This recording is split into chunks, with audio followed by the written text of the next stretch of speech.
What's up, YouTube? THATSA here, bringing you guys another Pokemon Showdown VGC Spectacular. Well, I'm going to be doing something a little bit different this time. I'm going to be bringing you guys 2 or 3 videos. I had a person ask for, just a little bit longer videos. They feel like it's not worth it just to watch a 5-minute video. They want to watch a couple battles back to back and see how, goes from there. These are all going to be replays I have of just me playing on Showdown. I'm going to try and get you guys out some live battles later this week. So we're just going to start this one off and get right into it. It's going to be me leading off with Landorus, and I think I'll lead off with Zapdos. So Landorus, Zapdos, great pairing. This actually is not a Choice Scarf Landorus. It's going to be an Assault Vest Landorus. So I'm pretty much safe against whatever type of leads this guy has to fight with. I'll eat an Ice Beam, I'll eat anything. And you see I get the Intimidate off there. It's kind of useless, but then the Gardevoir traces my Intimidate and hits me right back. You see he's going to go for that Icy Wind, and yeah, look how much my Landorus lives at. He still has so much HP, and it opens for the Gardevoir to eat a Thunderbolt right in the face. That's awesome. And then it opens up me to go for a U-turn and get the KO on it turn 1. So Landorus definitely putting in work, eating that Icy Wind no problem, and avoiding everything else by U-turning out, so it can definitely come back in and intimidate later.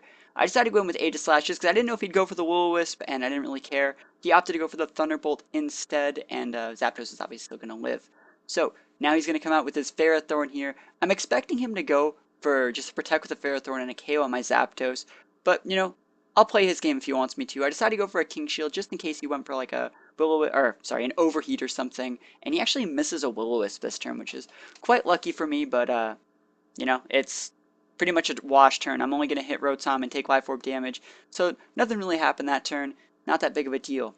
We see him switch out on the start of turn 3, going into Kangaskhan here. Pretty smart choice, not wanting to eat that Heat Wave. And he just goes for the Thunderbolt for the solid KO onto my Zapdos. So pretty good stuff coming out of him this turn.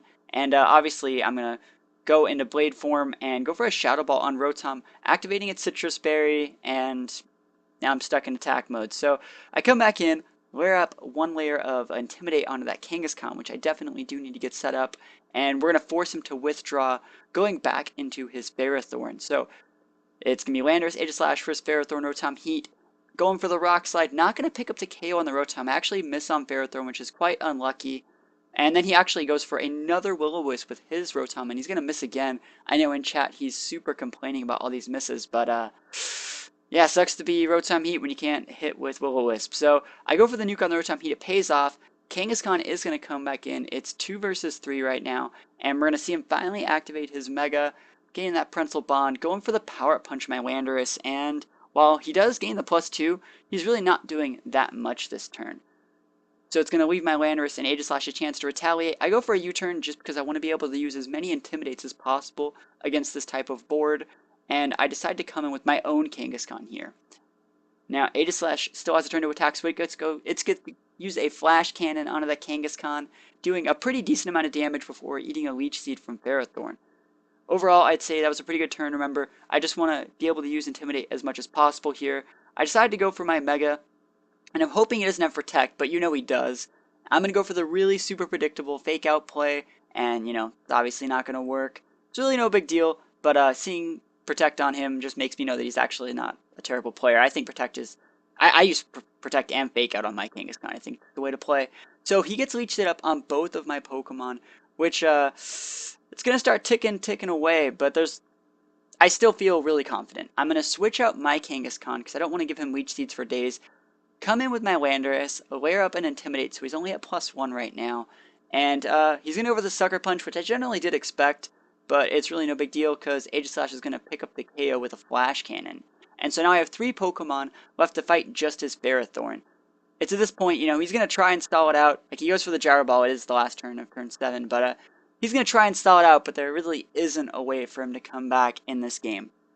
So we see leftovers, we see Leech Seed, and yeah, I just got to bring my Kangaskhan back out here. And I was thinking about Fake Outing, but that would be so dumb here. You always think about it. But since we haven't seen his item, we know that it's going to be a Rocky Helmet, so we just decided to go for Low Kick instead.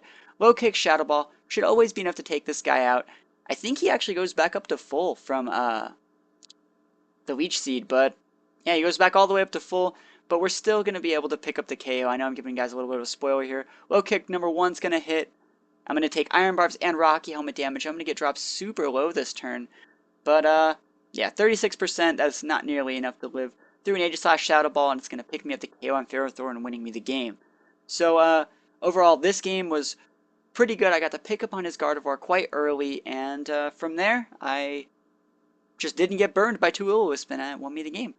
So, we're going to start off another game here. There we go. So, looking at this guy's team, we're going to see Conkeldurr, Arcanine, Virizion, Thundurus, Metagross, and Swampert. My team's obviously the same one. We're just going to start this one up and get right into it. Seeing me lead off with Kangaskhan and Aegislash. So, super safe leads. I see so many potential AoE moves on his team. I want to Wide Guard if I have to. And I also have the threat of like Fake Out or just a Double Edge on a weak target. So we see him lead Metagross Swampert, and he decides to withdraw Swampert turn 1, opting to go into Conkeldurr here. I don't really know why he would do that, but he probably just wanted to eat a Fake with Conkeldurr instead, which is fine. It's no big deal.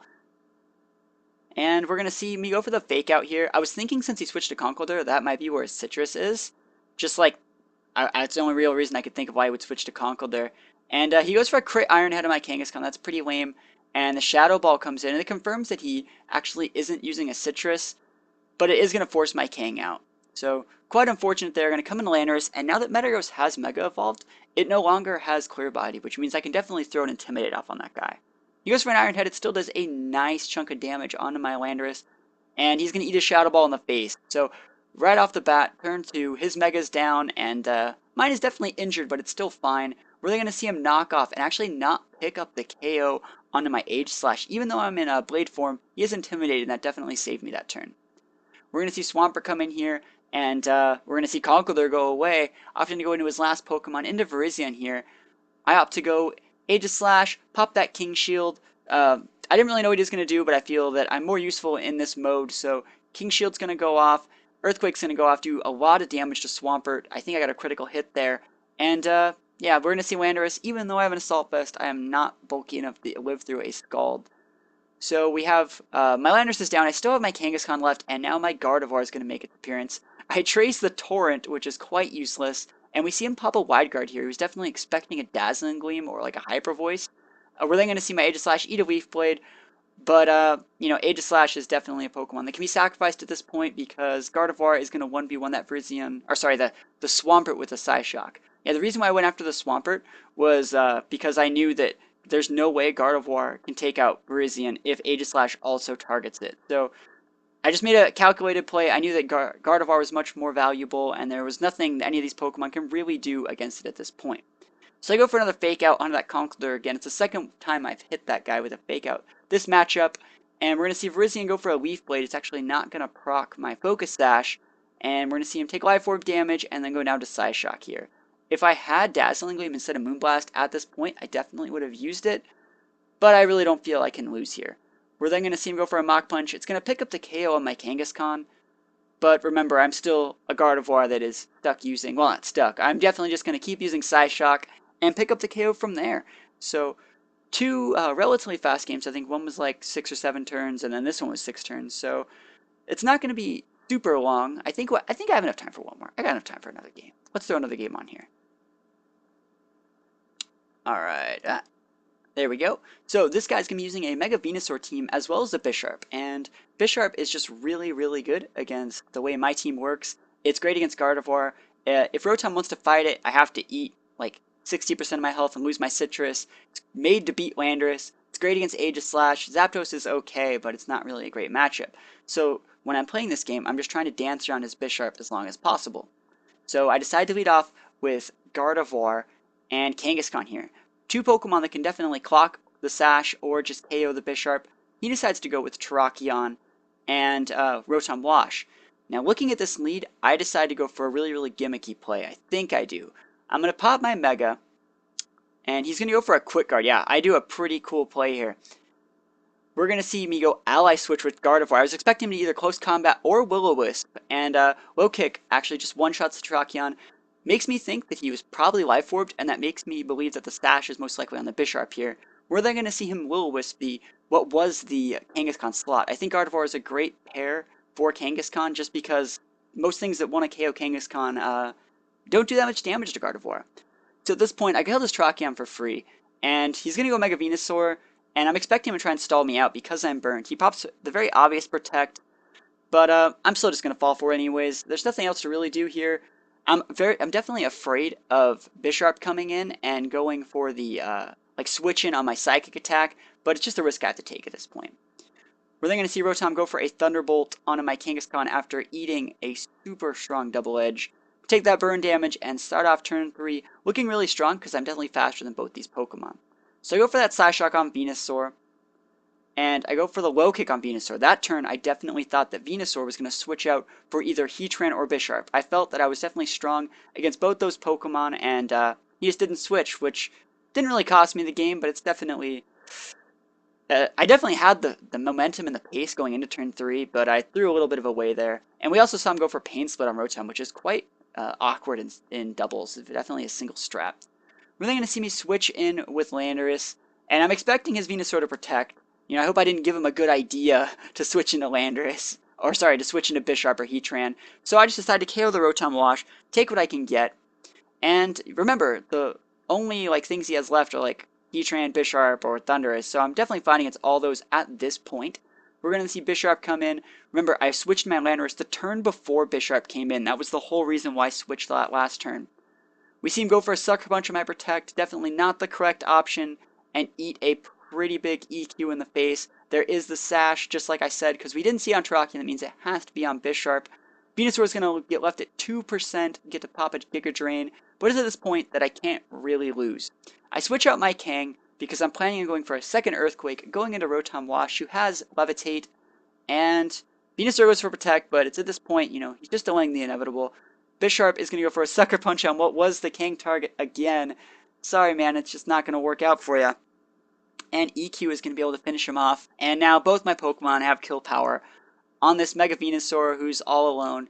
He used Protect a few too many times this match, and it just didn't pay out for me. It's an EQ and goes down. So those were the 3 games. Like I said, Bisharp is a pretty hard matchup for my team, and yeah, this is actually a really standard team. This is probably about as standard as you are going to see me play on my channel, because you know I like to go for those really gimmicky teams, and yeah, playing with teams like this is actually a lot of fun. So I'm going to try and make this team better, and I hope you guys like this longer video, because it's fun casting these, but I think I talked a little bit too fast. So if you guys have any critiques about my casting or my battles or anything like that, feel free to leave it in the comments below, and I'll definitely try and work on it for next time. Alright guys, peace out. I gotta go get some dinner, and I'll see you guys tomorrow.